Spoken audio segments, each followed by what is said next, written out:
The betrayal was revealed. I wasn't my daughter's biological father. The entire world around me seemed to freeze, as I realized that the woman I loved the most was the very person who shattered the last bit of trust I had left. Love, marriage, family, all of it suddenly felt like a cruel lie that had lasted for 15 years. Welcome to Storytime Reddit, everyone. I never imagined that a simple school assignment from my daughter could completely change the way I saw my own family. It all started innocently, even somewhat cheerfully. My daughter is in 10th grade, and her teacher had assigned them a family tree project with the option of including an ancestry test if possible. She was excited because ever since she was little, I'd always told her that her grandfather, my dad, was part Native American. My father passed away a few years ago, and I never knew exactly which tribe we were descended from, but it was a part of our heritage that I'd always been proud of and wanted to pass down. When she asked if she could take a DNA test to make the assignment more interesting, I immediately said yes. We decided to do it together, as a fun father-daughter bonding activity. We even joked that if something weird came up in the results, we'd just blame it on some long-lost ancestor doing something wild. I still remember the night we got the results back. I was sitting on the couch watching the news when she ran out of her room, eyes wide, holding her phone and saying with a shaky voice, "Dad, the results don't match yours at all." There's no Native American in me, not even a little. I laughed it off thinking it was just a mistake. I told her to stay calm because sometimes these tests aren't all that accurate. But deep down, something didn't sit right. I started reviewing the results more carefully, looking through the details, the regional markers, and what unsettled me the most was that there was absolutely no trace of the bloodline I'd inherited from my father. That's when I started to doubt not her, but myself. I wondered if maybe I had gotten it wrong, if maybe my father wasn't really Native American like he'd always claimed. That thought alone kept me up all night. The next day, I ordered my own ancestry test to double-check. A part of me was hoping it was just a misunderstanding, but when the results came back, the truth hit me like a freezing slap to the face. My Native American heritage showed up clear stronger than even I had expected. And there was only one possible explanation. My daughter wasn't biologically mine. I sat in the living room in complete silence, gripping the paper, not knowing how to react. A million questions ran through my head. How could this happen? Could there have been a mix-up at the hospital? But then, my daughter walked in, saw how pale I looked, and stared at me with concern. "Are you okay, Dad?" she asked. I could only nod and force a weak smile. She sat beside me, looked at me for a long moment, and then suddenly threw her arms around me and held me so tightly. "No matter what," she whispered through tears, "you're still my dad. I love you so much." And in that moment, I realized something deeper than blood, that I may not share a drop of DNA with her, but the life we've shared over the past 15 years, the love, the memories, the everyday moments, none of it could ever be erased. And that's when I knew. It was time to confront the only person who might have the answers I never wanted to har her mother. I don't remember how long I sat there in the quiet of the living room, holding the DNA results in my hands, just that all the sounds around me seemed to vanish. The ticking of the clock, the wind brushing against the window, even the sound of my own breathing felt distant and unfamiliar. I had never experienced anything like it before. It wasn't anger, not exactly, and it wasn't just pain either. It was something heavier, like the world had been tilted on its axis, and suddenly nothing felt real anymore. And then my daughter, the little girl I had held in my arms the day she was born, the one I taught to ride a bike, the same one who once drove me crazy after breaking her mom's antique vase, walked over to me and gently placed her hand on my shoulder. She didn't need me to say a word. She looked at me with the softest, most worried eyes, then suddenly threw her arms around me in the tightest hug I'd ever felt from her. "I'm sorry if I made you sad," she whispered, voice shaking. "But to me, you're always my dad. I don't care about blood. I just want your love." I couldn't hold it in anymore. The tears rolled down my cheeks not because of the betrayal I had just uncovered, but because of the pure, unconditional love of a child who hadn't done anything wrong. I wrapped my arms around her, too choked up to say anything. We just sat there, clinging to each other like two souls trying to hold steady through a storm. In that moment, I understood something deeper than any DNA could ever reveal, that no matter what came next, even if it meant divorce, even if I had to face a family-shattering truth, I would not let this girl endure any more pain. I would protect her, stay by her side, just as I always had. I didn't need a strand of genetic code to know I was her father. I had our memories, our laughter, the little ink stains she used to leave on my arm back in preschool, and the way she called out Dad whenever she had a nightmare. That night, after she fell asleep, I stood silently in the dark, watching her. That face, those eyes, that smile, none of it carried my DNA, but all of it was my entire world. I told myself I needed to stay calm. I couldn't let emotion cloud my judgment. And most importantly, I couldn't let the woman who had let me live in a lie for 15 years continue to hurt my daughter. I knew I had to do the hardest thing I'd ever done, confront the woman I had trusted with everything, the woman I married because I thought the child she was carrying was mine. I knew that once I opened that door, there would be no going back. But I also knew that staying silent now would only mean choosing to live in the dark a little longer, and I was ready to turn on the light. I remember walking into our bedroom with a weight so heavy on my chest that I knew a single wrong word could bring everything crashing down. My wife was sitting on the edge of the bed, holding her phone in her hand, but staring blankly into space. Maybe her instincts had warned her, because the moment I quietly closed the door behind me, she looked up and, for just the briefest second, I saw panic flash in her eyes. I didn't say a word. I handed her the DNA test results, mine, and our daughter Sand stood in silence. She took the paper, skimmed it quickly, then froze. Her lips moved slightly, but no sound came out. A second later, the tears came, fast and uncontrollable, and she buried her face in her hands, sobbing as if someone had ripped apart every layer of the life she'd carefully built for the past 15 years. "You know?" she asked, her voice breaking. I didn't nod. I didn't shake my head. I just stood there, waiting. She covered her face, trying to muffle the sobs, but it was no use. And then, little by little, the truth poured out like a cold, relentless rain. She told me that back when we were dating, she hadn't been faithful. She had slept with multiple people because she was in love with them, but out of recklessness, impulsiveness, the kind of stupidity only youth can excuse. "I didn't know what I was doing," she whispered. When I found out I was pregnant, I panicked. I had no idea who the father was. But out of everyone, you were the one I trusted. You were the only one I thought could actually be a good dad." It felt like I had been slapped across the face. She had let me live in a lie for 15 years because I was the most reliable choice out of her lineup of casual flings? "You have every right to hate me," she continued, her voice trembling. "I tried to tell you, so many times. But then I'd see you with her, how much you loved her, how you gave up so much for her, and I couldn't bring myself to destroy that. I've been living in fear all these years, knowing that one day you'd find out. I couldn't say a word. I didn't even know what I was feeling at that point. My mind was blank." It wasn't just about discovering that my daughter wasn't biologically my Nate, was the betrayal from the one person I had trusted without question. She dropped to her knees on the floor, tears streaming down her face, saying how sorry she was, how much she regretted everything, how she would do anything to be forgiven. But all I could think about in that moment was my daughter's face when she hugged me, the way her voice cracked when she said, "I love you, Dad." I walked out of the room without saying anything else. I needed air. I needed time. And more than anything, I needed to figure out whether a single apology could ever fix a fracture that, in truth, had never really healed. I used to think I was the only one hurting in all of this until I saw my daughter's reaction. It wasn't just sadness, it wasn't just pain. It was anger, raw and explosive, in a way I had never seen from her before. She's always been the quiet type, introspective, calm, rarely emotional. But after the day she learned the truth, it was like she had become someone else. When I told her the DNA results were real, that her mother had admitted everything, she sat in silence for a few seconds, then suddenly slammed her hand on the table, her face flushing red with fury. "She lied to me for 15 years, she shouted, "and I'm just the result of some mistake she tried to hide?" I didn't know what to do except sit there quietly while my daughter screamed, cursed, and threw whatever she could get her hands on. She said things so brutal I never imagined a child could direct them at her own mother. "You disgust me. You're a liar, a cheater. You destroyed this family because you couldn't keep your legs closed." I wanted to calm her down, but the words got stuck in my throat.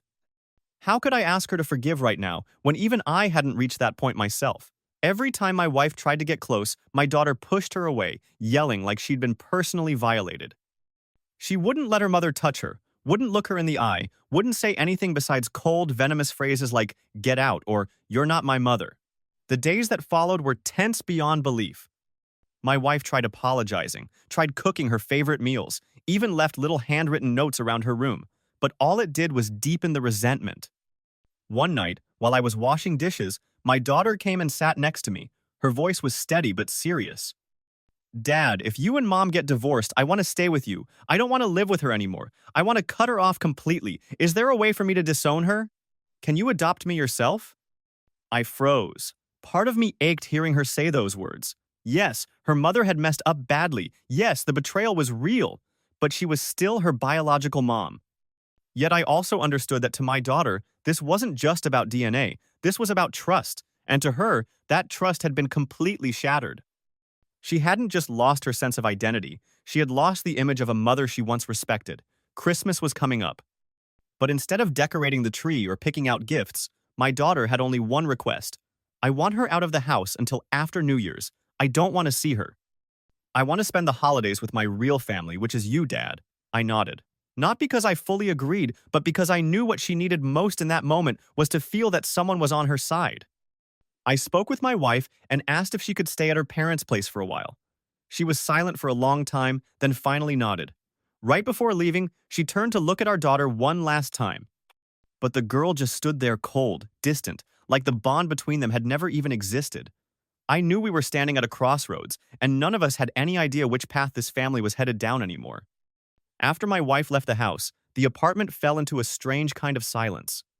My daughter slowly began to calm down. No more shouting or slamming doors, but the pain was still there, buried deep in her eyes, too heavy for words. And as for me, I wasn't doing much better.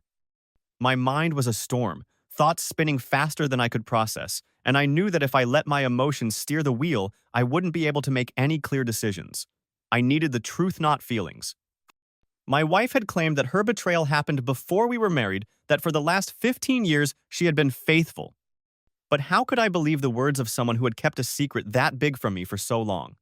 I didn't want to jump to conclusions, but I also couldn't soothe this growing doubt inside me with just promises. So I hired a private investigator, someone reputable, experienced in handling sensitive family matters. I also asked a tech-savvy friend to comb through every electronic device my wife owned: her phone, laptop, social media, emails, even deleted files. I needed to be sure. I needed to know if there was something else I hadn't heard or if the truth had been sitting there all along while I blindly ignored it. The results left me both relieved and confused. There was no sign of infidelity after marriage. No suspicious texts, no dating apps, no sketchy browser history, no secret third person in her life.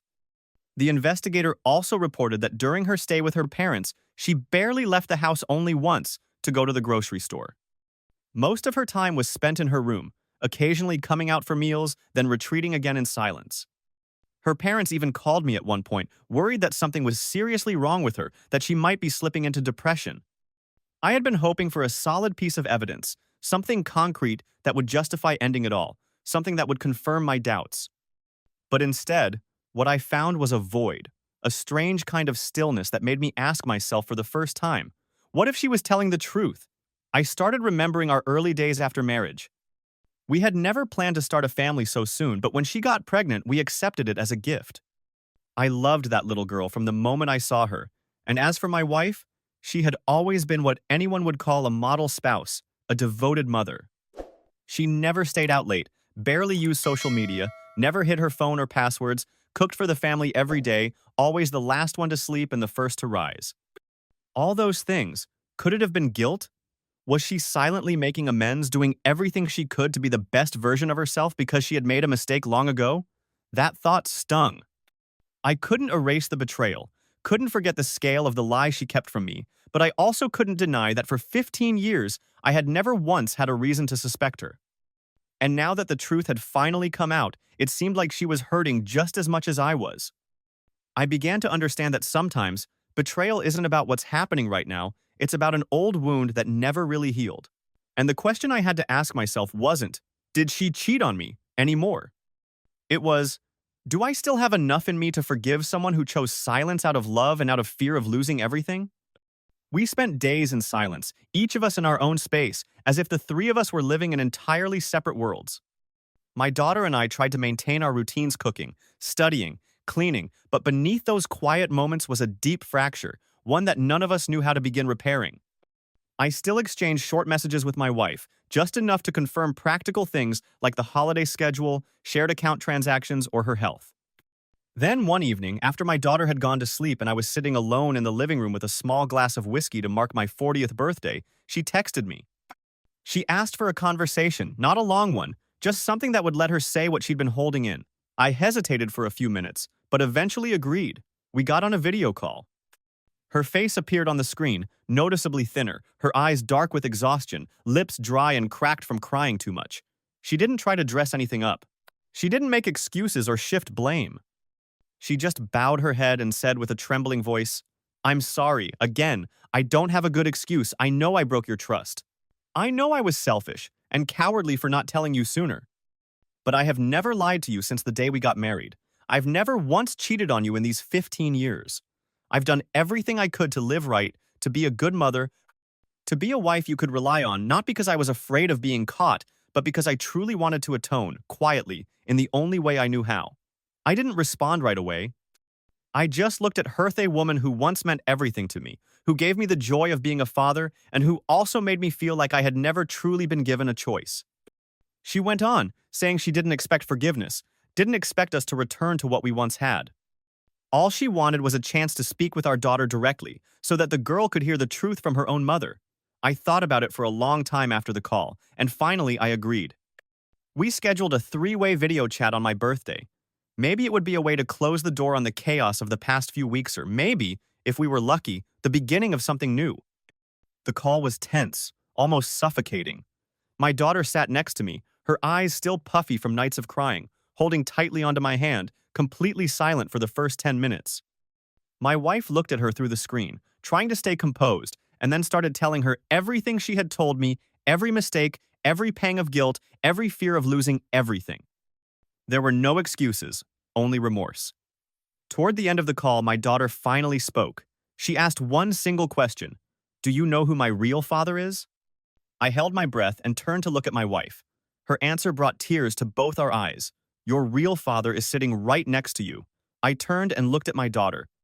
She broke down, sobbing, and wrapped her arms around me as tightly as she could. I don't know where we'll go from here, or whether the wounds can truly heal. But in that moment, I knew at least this much: we still had a chance to start over, from a place of real love. That Christmas came wrapped in a heavy, suffocating silence. There was no music echoing through the house, no familiar scene of the three of us hanging ornaments on the tree like in past years, and none of the laughter from my daughter teasing her mom while wrapping gifts. Everything felt still, quiet, and unfamiliar. And yet, in the middle of that emptiness, I could sense something shifting, subtle, but real. It wasn't forgiveness, not yet, but maybe a fragile calm, a small flicker of hope that things hadn't completely broken beyond repair. My daughter still kept her distance from her mother. She barely looked at her, let alone spoke. But the explosive anger had subsided. Instead, she clung to me. Wherever I went, she followed. We played games, watched movies, shared quiet dinners. Even when I was working on my laptop, she'd bring her iPad into the same room and just sit there saying nothing, doing nothing, simply wanting to be near me. It was as if being close to me gave her a sense of safety, something solid to hold on to in the aftermath of so much chaos. Then, one evening, out of nowhere, she asked me a question that caught me completely off guard. "Dad, if you ever have a new family, can I still stay with you?" The words stuck in my throat. I pulled her into my arms and said, "I don't need a new family. I already have one, you." She hugged me tighter than ever, and in that moment, I knew she was still scared. She'd seen too much fall apart too fast. The ground beneath her had cracked, and now she was desperately looking for something, someone, to anchor her. I would be that anchor, no matter what. A few days before Christmas, I exchanged a few brief messages with my wife. We discussed the possibility of spending the holiday together, not for our sake, but for our daughter. I wasn't sure if it was a good idea, but then something happened that changed my mind. While shopping, my daughter saw a board game we used to play together and whispered, "I wish Mom and Dad could play this with me again." I knew right then if there was ever a time to try, this was it. We agreed to meet at her parents' house on Christmas Eve. Just a small gathering. Me, my daughter, my wife, her parents, and a few relatives. Before walking in, I reminded myself, no arguments, no accusations, just be present. The evening wasn't joyful, but it wasn't tense either. Everyone was polite. I noticed my wife constantly glancing at our daughter, her eyes silently pleading for even the smallest acknowledgement. Back at home, as I was about to take our daughter to bed, she looked at me and said, "Dad, "Can you and Mom eat cookies with me?" My wife froze. But then, to my surprise, she nodded and joined us at the table. Our daughter carefully divided up some small Christmas cookies. We didn't talk much, just ate a few cookies, drank warm milk, and sat there together. For me, that quiet moment was the first real step toward healing. Later, after our daughter had gone to sleep, my wife lingered for a moment. Her face was tired, but softer. She looked at me and simply said, "Thank you for giving me even the smallest chance." I just nodded. I wasn't ready to forgive, but I also wasn't willing to keep hating. That night wasn't perfect, but it was the first time the three of us sat together as a family again. And maybe, just maybe, healing doesn't begin with an apology, it begins with choosing to stay. After Christmas, the house felt a little lighter, but I knew deep down that nothing was truly fixed. I wasn't foolish enough to think one shared meal and a few tears could undo 15 years of deception. Still, I realized that if I held on to bitterness, it would only consume me and worse. It would pull my daughter down with me. So I decided to do something I'd never done before, and probably the hardest thing I've ever attempted. I started learning how to forgive, slowly and cautiously. I suggested therapy for all three of us. First for my daughter, then for me, and eventually family sessions. At first, she resisted. She said she didn't need it, but after a few sessions, I noticed small changes. She started speaking more openly, stopped lashing out when her mother was mentioned, and began to see that pushing people away wasn't the only way to protect herself. I began individual therapy too. It forced me to face feelings I'd buried under the weight of being the steady one. I realized my pain wasn't just about betrayal. It was about having the truth stolen from me, belief that I was her biological father, the foundation I built my life on. And when that truth crumbled, I lost my footing. Meanwhile, my wife was quietly doing everything she could to rebuild. No grand apologies or dramatic attempts to win us back, just small, consistent efforts. Cleaning the house, cooking our daughter's favorite meals, piecing together unfinished family photo albums. She said little, but I saw her trying. One cold night after the New Year, while our daughter slept, we sat outside in silence. I asked, "Did you ever think about leaving when this all came out?" She paused, then said, "Yes." But I couldn't. Because you and our daughter, you're everything I have. I wasn't scared of judgment. I was scared of losing you both. Her words didn't fix anything right away, but they stayed with me. And slowly, I came to a realization. I still loved her. Not with blind faith like before, but with a love that had been tested, cracked, and somehow still survived. I haven't forgotten what happened. I'm not trying to. But I've come to understand that real love isn't built on perfection, it's built on choosing to stay, even when things fall apart. Our daughter has started calling her mom again, even if it's hesitant. We now have weekly game nights, nothing fancy, just cards or a simple game, but they mean everything. I don't know what lies ahead. More struggles will come, I'm sure, but we're living truthfully now. No more secrets, no more lies. And for me, that's enough to start again, as people who've made mistakes, learned from them, and still choose to walk forward together.